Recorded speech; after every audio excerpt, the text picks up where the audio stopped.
What's up, everybody? It's the Alex Leak and Friends NFL podcast, back for another week.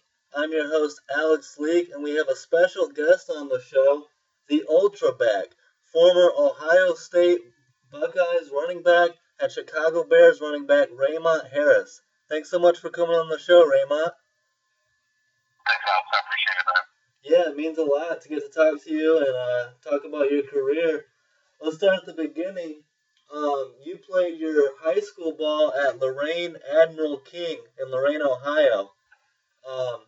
What was it like playing high school ball in Ohio? And did you have a lot of competition around there? Ohio is, especially Northeast Ohio, is known, I think, second to South Florida for a while as like, being an area that was producing like, the most D1 or NFL talent for a while.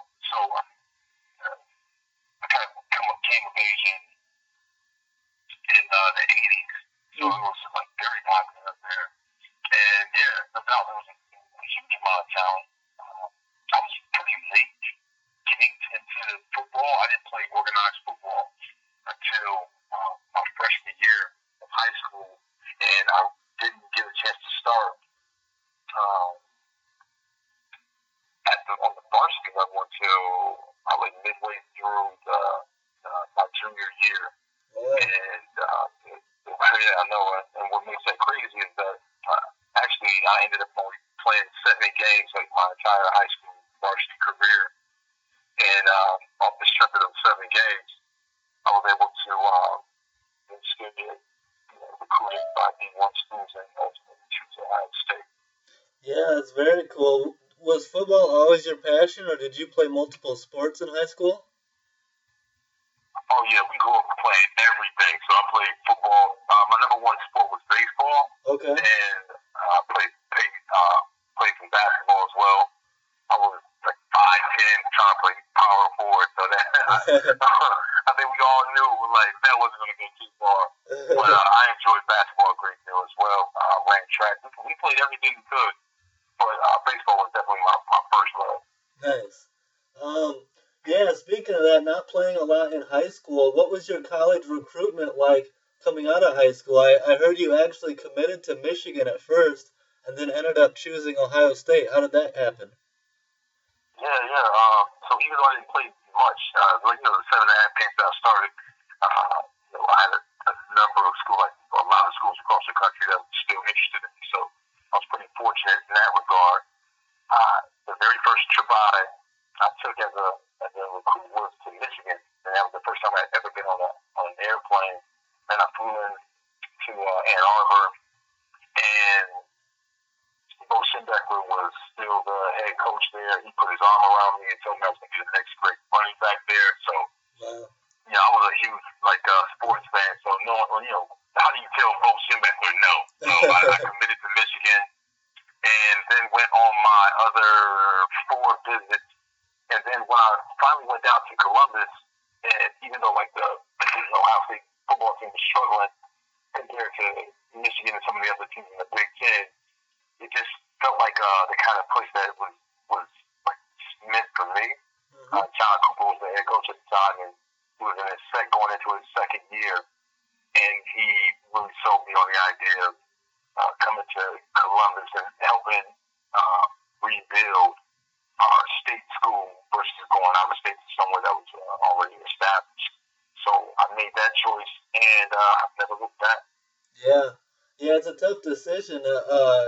Choosing where you're going to go, fit and opportunity have to be big parts of that. And so that's cool that you made that decision. Absolutely, man. Yeah, no doubt. I want to say the players that were at Ohio State, like John Cooper, he got in trouble too, like his very first year, because coming off of that season, some reporters asked him like what was going on and what he was focusing on in terms of recruiting, and he got in trouble for saying he had too many slow white guys on his team, and they were going to definitely absolutely change that. So, recruiting with that type of mindset, and he made it more of a national recruiting kind of thing. So he brought in a bunch of guys from Florida, from Texas, from Jersey, New York, obviously in Ohio, but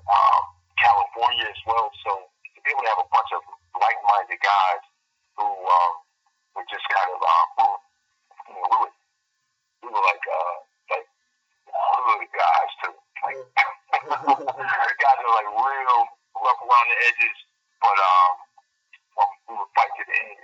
So being around like that kind of mentality and that kind of mindset is perfect for someone like me who came from small steel city in Ohio. Yeah, that's very cool.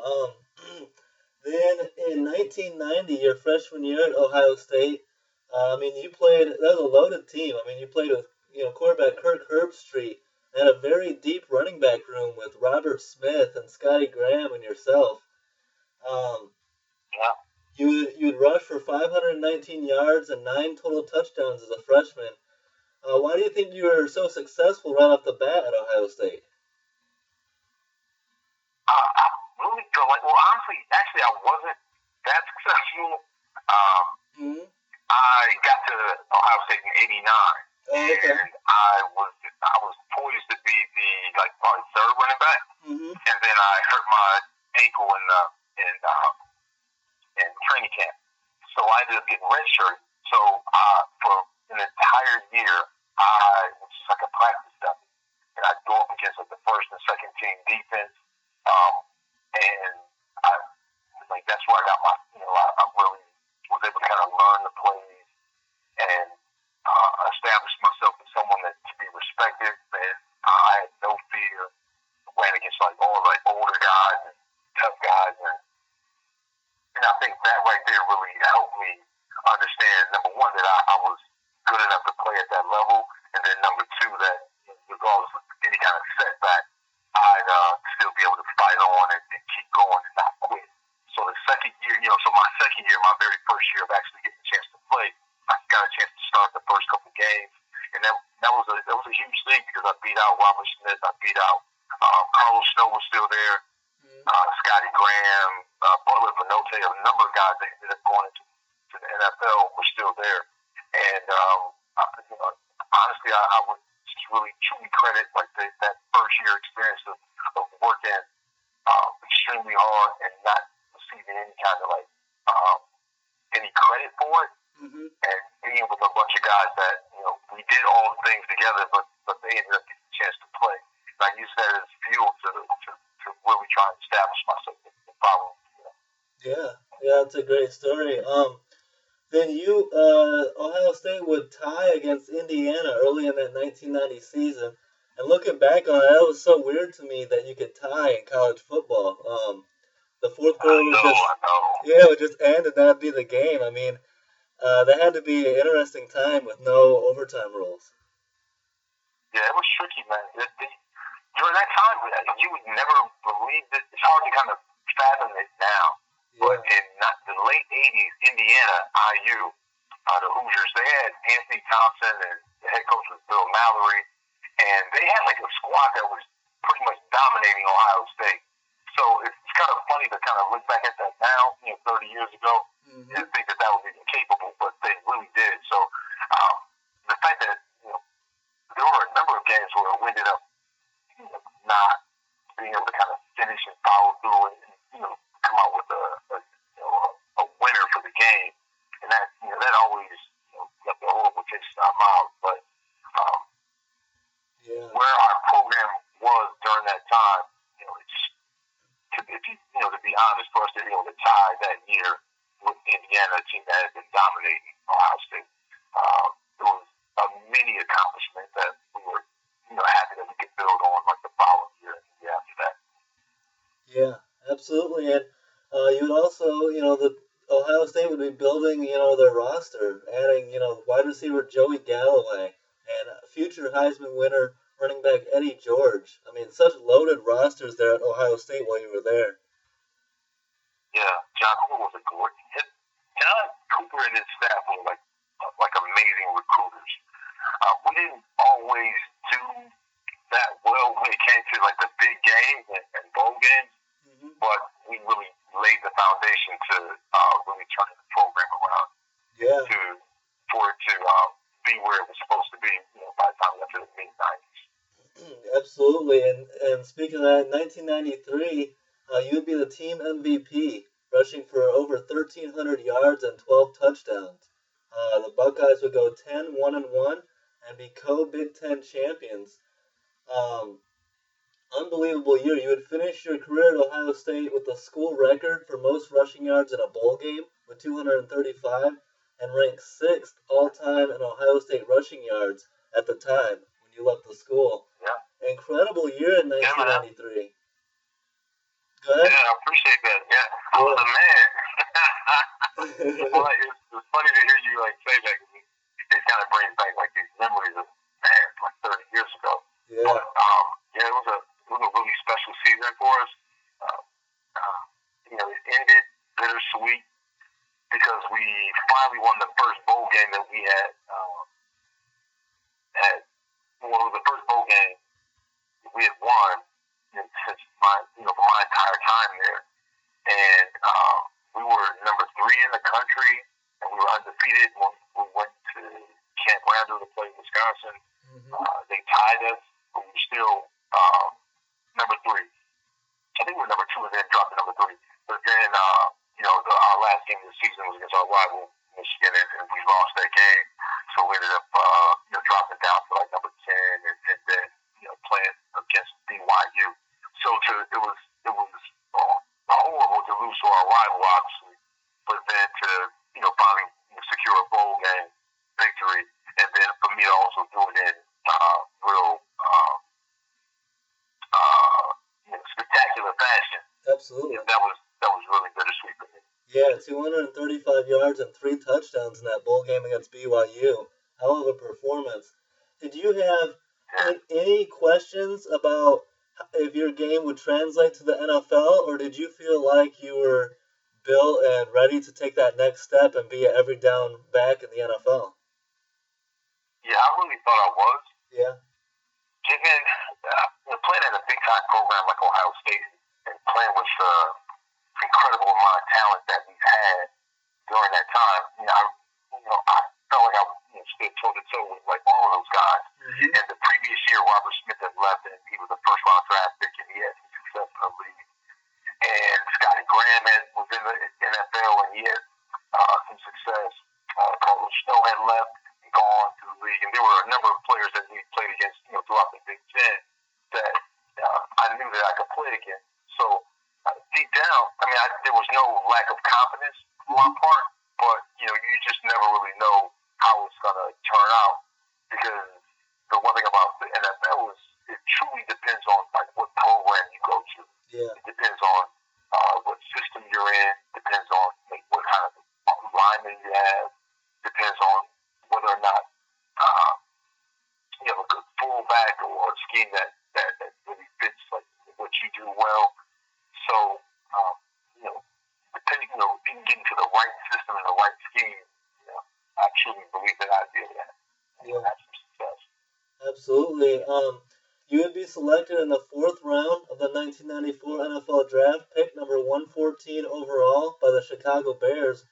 What was your NFL Draft experience like, and were you did you think you should have gone higher in the draft, or were you happy to just be going in the draft and have a place? Yeah, going into the whole off season to work out and prepare for the draft, there were so many mock drafts that would come out. You get so many different things from agents, teams, representatives, that I could go anywhere from the 2nd round to the 4th round or 5th round. Mm-hmm. So I kind of anticipated going in the 2nd round, so I got my hopes up, but it was very humbling to sit there and watch running back after running back get selected off the board, and then I was definitely humbled. Back in those times, they did the first. I think it was the first 3 rounds. Well, the first day, and then the second day started with the 4th round. So, after feeling a little salty for not being drafted, in the 2nd round by a bunch of teams that said they were going to draft me. Mm-hmm. When I finally went to Chicago, I was so happy, so excited, and I had a huge chip on my shoulder that regardless of where I was drafted, I was going to prove to everyone that I was somebody that belonged in the NFL. Absolutely. And then when you were drafted by the Bears, did you know the Bears' history and tradition of great running backs before you went there, or is that something that you searched out and looked up once you got there? No, man, I absolutely knew all about it.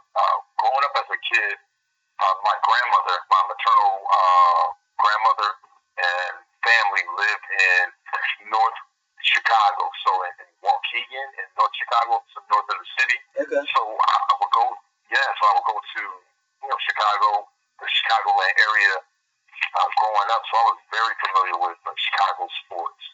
So when it came to the running backs that had been at with the Bears, of course you start with sweetness, but of course there was I'm drawing a blank now. My guy Neil. Neil Anderson. Neil Anderson, thank you. Yeah.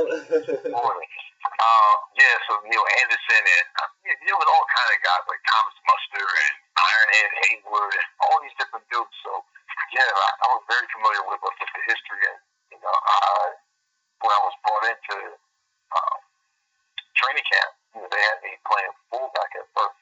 Mm-hmm. So that was something I wasn't very familiar with, but I was determined to do whatever I had to do to get on the field. And when things kind of just shook up for me, eventually for me to get an opportunity to play running back, I took full advantage of it. Yeah, that's awesome. That's a great mentality to have as a rookie and get your foot in the door. You would play in 16 games in your rookie year, starting 11 of them.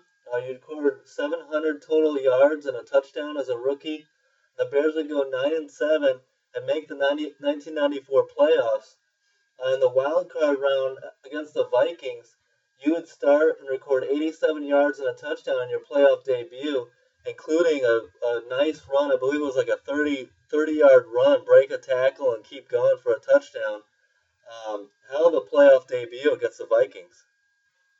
Yeah, thanks a lot, man. It was special because the Vikings were a decisive favorite in that game. Mm-hmm. So, and throughout the years, they had beaten us twice. They came to Soldier Field, pounded us, and then I think we went there, and they beat us decisively at their home as well.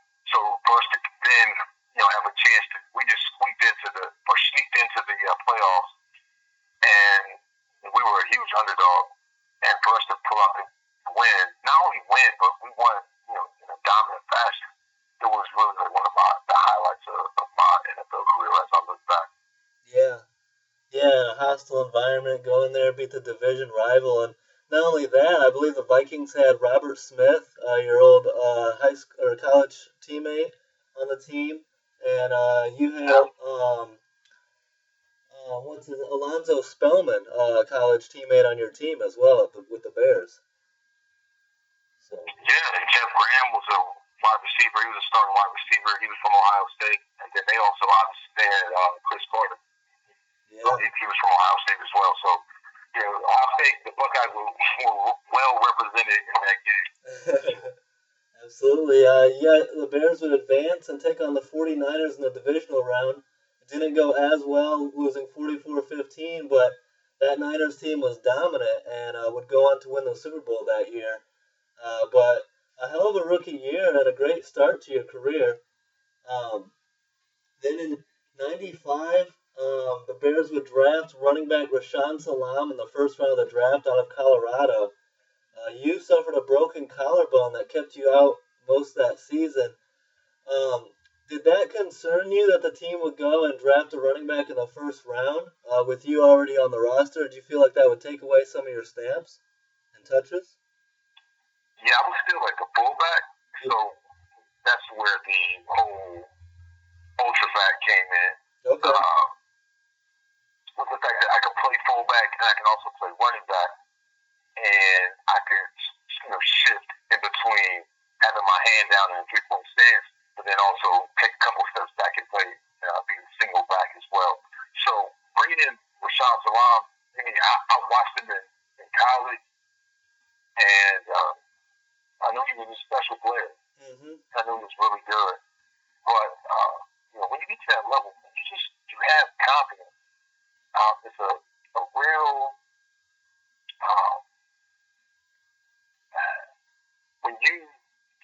believe in like what you do and how many, how well you prepare, and if you like truly, honestly, like believe in yourself and your abilities, it's hard to be afraid of anybody and anything. And that's just kind of how I've always been.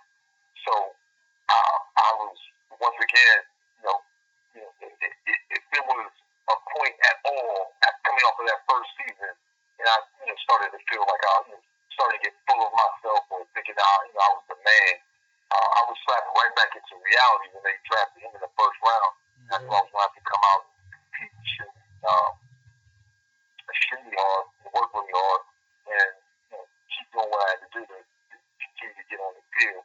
Unfortunately, so I did that, and I ended up starting, and the first play of the season gave me a pass, and I broke my collarbone. So yeah, that was heartbreaking to do all that work for the season and then be down for the entire year.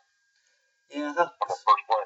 Speaking of that, how tough is that rehab process? Like not only physically but mentally, trying to come back and be your former self, and being on the sideline for an entire season, watching your friends and brothers playing on the field. Oh yeah, that was one of the most difficult things to have to go through. I broke my collarbone, and a collarbone is something that should grow back and be okay in 4, 6, maybe at the most 8 weeks. But unfortunately, my bone didn't union, so once it never grew together, they had to go in and do surgery and put a plate with screws in it, and then I was effectively down for the year. So watching the guys go out and play, win games, and do it without me, I was happy for them, but at the same time, I was sad, disappointed that I wasn't able to be out there and help them. So I just used it all as fire and fuel for the following year. Yeah, and you did that. You bounced back from the injury and the surgery. You used that fuel, and you play in 12 games, starting 10 in 1996 with the Bears, and lead the team in rushing with 740 yards. You had combined for over 1,000 yards and 5 touchdowns. And I think the thing that I really respect about your game is that the ultra back nickname was real. You could block, you could run, you could catch, you could do it all. And on top of that, you were a physical runner that always finished his runs, kept driving even after first and second contact.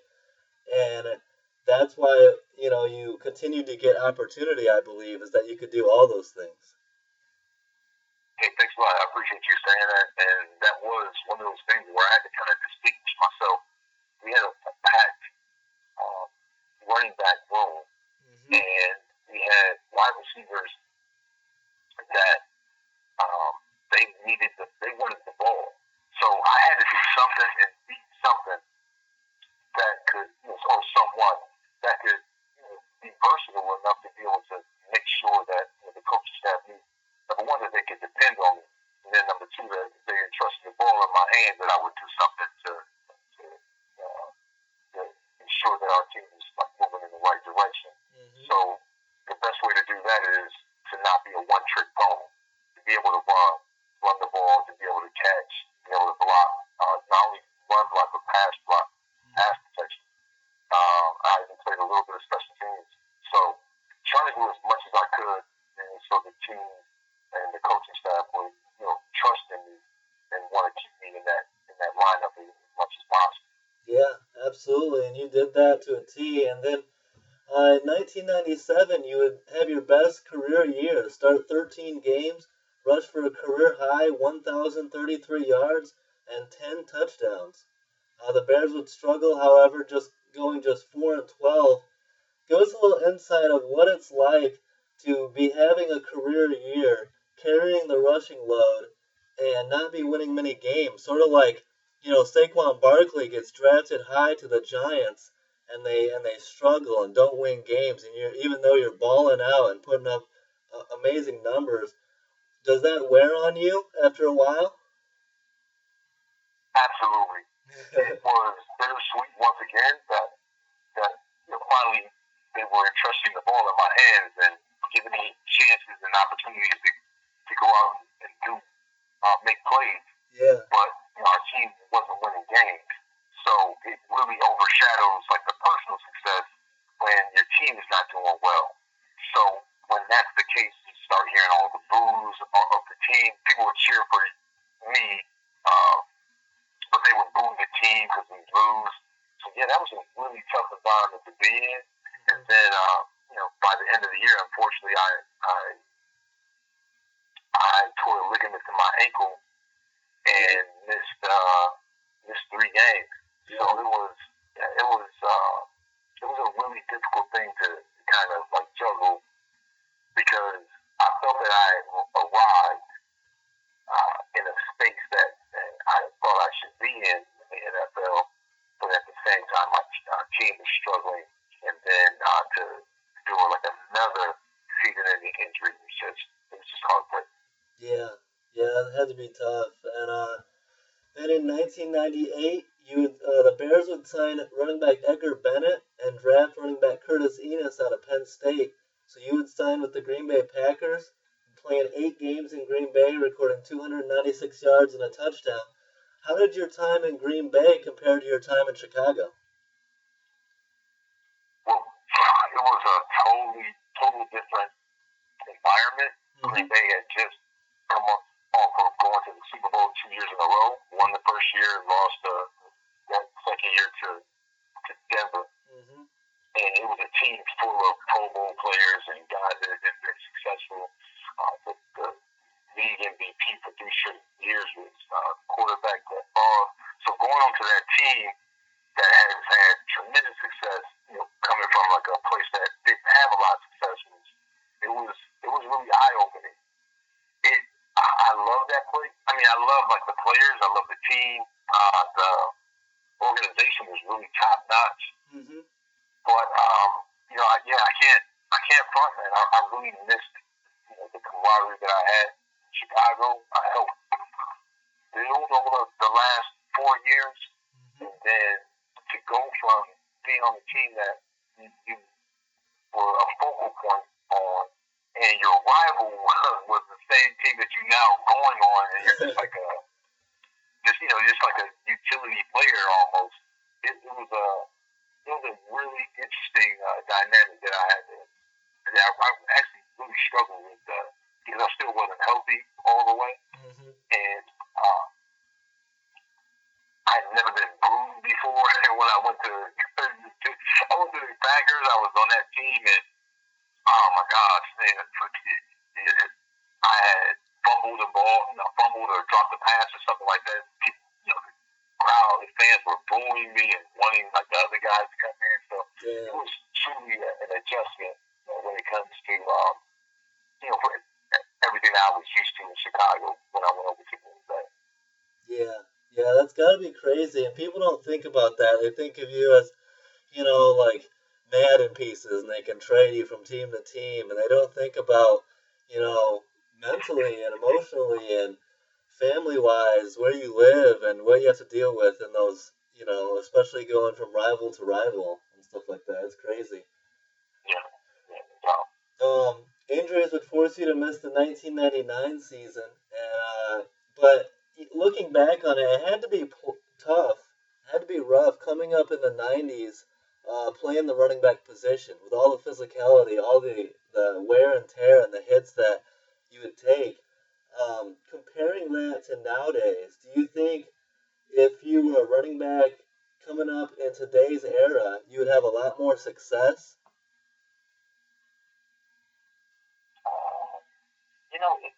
It's really hard to say, and I try to stay away from like those comparisons of the times. Yeah, it's really easy to come across sounding like an old guy who's bitter from his experience, and like those kids nowadays. So I try to stay away from that. Yeah, I'm sure I could have had success like today's game. Today's game seems way more spread out. Yep. And a running back has an opportunity to like flourish and have way more like bigger holes and more running room. And I think I would have done like really well in today's game. But honestly, I thought I did pretty well in our game as well. Absolutely. So, it's really hard to say, Yeah. but I'd like to believe my skills will translate to today's game as well. Absolutely. Then in 2000, you played 4 games between the Broncos and Patriots towards the end of your career. Um, what was it like those couple stops in different spots like New England, Denver? I think you even had a stop in Tampa Bay. No, it was just, I went to Denver. I played there most of the year and then got released at the end of the season, and I finished the season with the New England Patriots. So I started in camp with the Patriots, didn't make the squad, went over to Denver, played there, and then finished the season in New England. It was, it was tough. It was really tough. Being someone who was used to being like a significant member on a team to now be relegated to like a backup role, like just playing special teams. Some games I wouldn't even be activated. It was just an eye opener as to like where my game was at that point. Deep down, I truly believed that I could still play, and I thought physically I could still be a help to the team. But when I look back at it, honestly, my body just wasn't. It was just so beat up, and I just didn't have the burst that I used to have. I couldn't break the tackles that I used to break, and those are the kinds of things that kind of differentiated me from other guys. And so once I didn't have that, I can understand now that that's the reason why I was just kind of there more for in a backup role or playing special teams.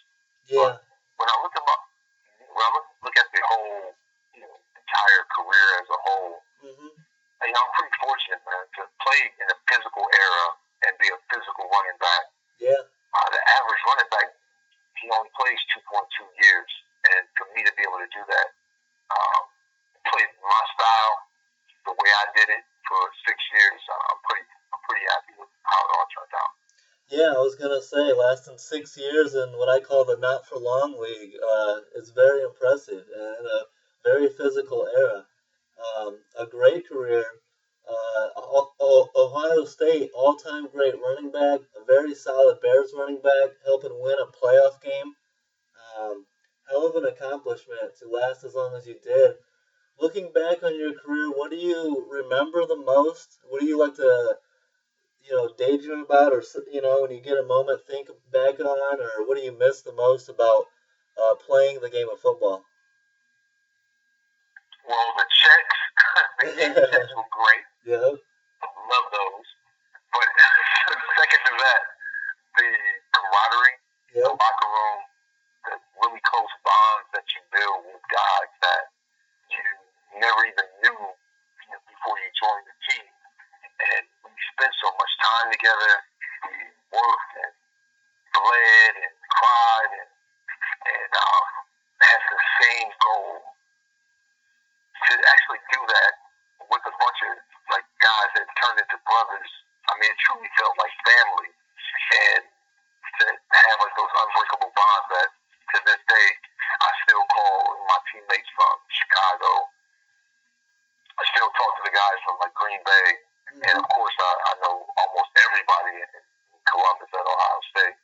That those are like family. Those are family members to me now, and I just feel like my life was so much more enriched by being able to have an opportunity to be so close with so many guys from all across the country. It's one of the things that truly makes me smile about my time in the NFL.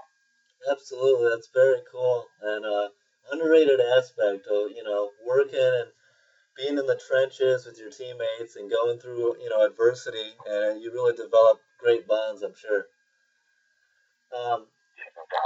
What are you up to nowadays, Raymont?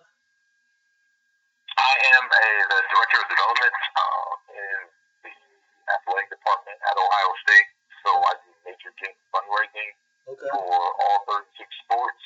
So I help raise 6 or 7 figure gifts for endowments, capital projects, scholarships, program support, and really fun job, but it can be demanding as well. Mm-hmm. But it's something that really fits my personality for being honest. That's awesome.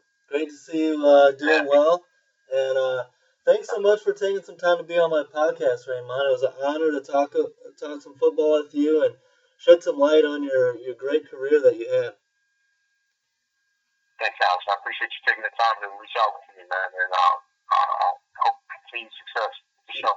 Yeah, it means a lot, and I really much appreciate it. Thank you. Have a good one, Raymont. All right, buddy. Be good, man. Yeah, me too. Peace. Alright guys, I hope you enjoyed this episode. Don't forget to like, subscribe, and leave a comment. Let me know what you guys think. We'll keep these interviews coming out. Stay tuned. Peace out.